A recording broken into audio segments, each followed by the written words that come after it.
Oftentimes in history, one person in particular becomes remembered as the icon of a movement or an event. For example, most people think of George Washington first when they think of the American Revolution, or Rosa Parks or Martin Luther King when they think of the mid-20th century civil rights movement. When it comes to the 20th century's Soviet Union, the person most people think of is Joseph Stalin, the brutal dictator who ruled over the early Soviet Union for nearly 3 decades.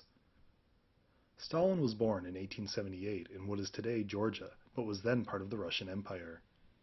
Though originally a student at the local seminary for the Georgian Orthodox Church, Stalin was expelled in 1899 and soon after became active in the Marxist underground in Russia.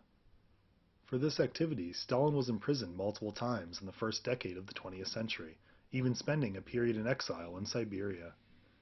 Undeterred by this experience, Stalin continued to rise through the ranks of the fledgling Bolshevik Party, becoming a key figure in the Russian government after the October 1917 Bolshevik Revolution.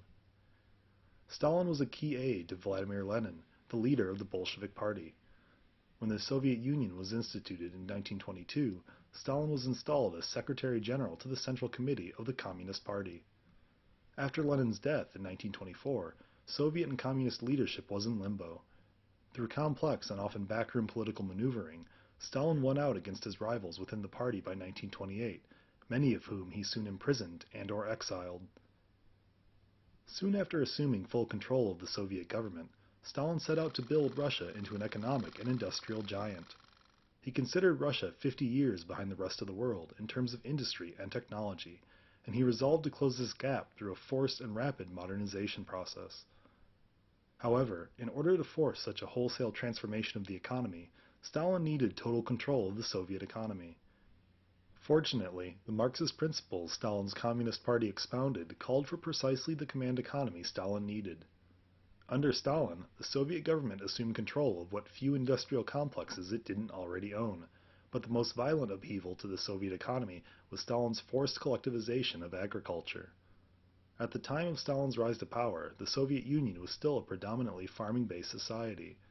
In order to create a labor pool for Russian industry and have direct control over the Soviet food supply, Stalin seized ownership of millions of farms. Those farmers who resisted were forced into exile or summarily executed. This brutal treatment was not restricted to uncooperative farmers. Stalin maintained a firm grip on power through terrorizing millions of Soviets and even Communist Party members. A secret police force roamed the Soviet countryside and cities, rooting out enemies of the revolution who were exiled or imprisoned for the smallest action or offhand comment that could be construed as anti-Soviet or anti-communist. In the late 1930s, for example, Stalin instituted the Great Purge, which he claimed was to rid the Communist Party of subversive and foreign agents, but in reality targeted thousands of Stalin's political enemies and rivals. Correspondingly, the fabled Soviet Gulag prison camp system expanded enormously in the 1930s, where those imprisoned were often worked to death or simply executed. With totalitarian control over the Soviet economy and people, Stalin's regime began its modernization projects through instituting a series of 5-year plans.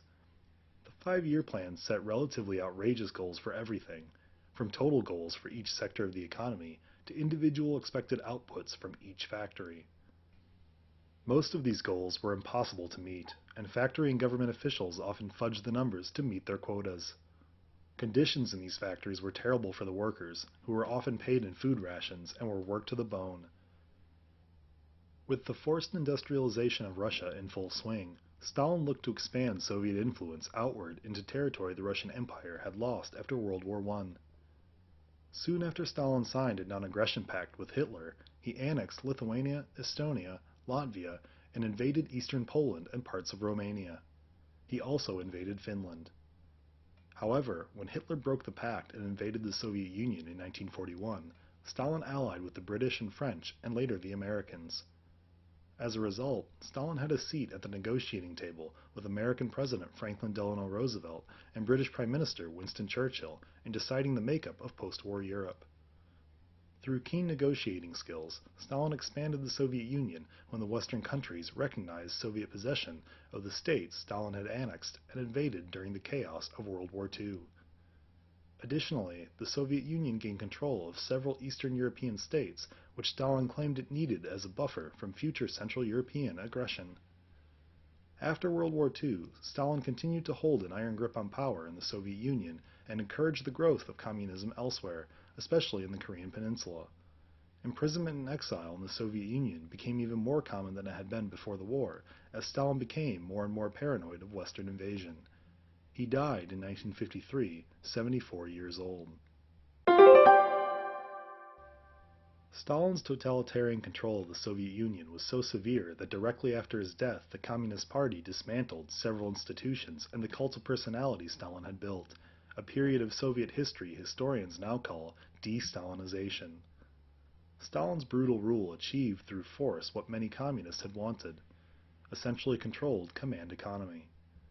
Unfortunately, the ruthless tactics required to force through such a radical change in the Soviet economy lent itself to similarly vicious treatment of dissenters and Stalin's political enemies, both real and imagined. Indeed, the regime of Joseph Stalin in the Soviet Union marks one of the most brutal periods of Russian history.